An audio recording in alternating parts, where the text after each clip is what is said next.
అమరావతి రాజధానిలో 2026 జనవరి 1వ తేదీ క్వాంటమ్ కార్యాలయం ప్రారంభం కాబోతోంది.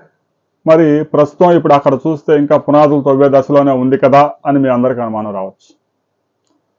అమరావతి రాజధానిలో మొదటిసారిగా 3D టెక్నాలజీతో ఈ క్వాంటమ్ భవనం రూపొందించబోతా ఉన్నారు. ఇప్పటికే డిజైన్స్ అన్ని రూపొందించారు. ఆ డిజైన్ని ఈరోజు ఫైనల్ చేయబోతా ఉన్నారు.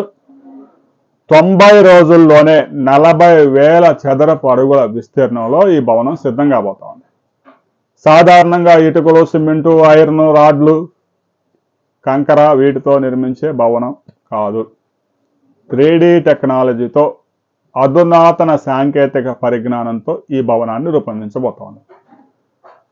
ఆల్రెడీ ఒక 6 డిజైన్స్ సిద్ధం చేశారు. ఆ డిజైన్స్ లో ఎక్కువ మంది ఏ డిజైన్ కి ఆమోదం తెలుపుతారో ఆ డిజైన్ ని రాష్ట్ర ప్రభుత్వం ఫైనల్ చేయబోతుంది.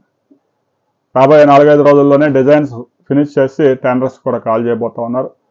90 రోజుల్లోనే భవన నిర్మాణం పూర్తి చేసి గిన్నిస్ బుక్ రికార్డులో కూడా ఎక్కబోతా ఉన్నారు. జనవరి 1వ తేదీ నాటికే భవనం సిద్ధం కాబోతా ఉంది. 1వ తేదీ ప్రారంభించడానికి కూడా డేట్ కూడా ఫిక్స్ చేశారు. 3D టెక్నాలజీతో నిర్మించే భవనం ఎలా ఉండబోతా ఉందనేది కూడా ప్రజల్లో ఆసక్తి నెలకొంది. ఇంతవరకు అలాంటి టెక్నాలజీ ఆంధ్రప్రదేశ్లో వాడిన దాఖలాలు లేవు.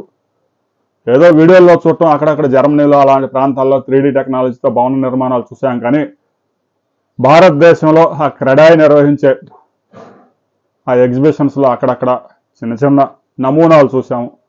3D టెక్నాలజీతో మొదటిసారిగా అమరావతి రాజధానిలో 40,000 చదరపు అడుగుల భవనం నిర్మించబోతా ఉన్నారు. రాబోయే 3 సంవత్సరాల్లో క్వాంటమ్ వ్యాలీలో 98 లక్షల చదరపు అడుగుల విస్తీర్ణం అందుబాటులోకి తీసుకురాబోతా ఉన్నారు.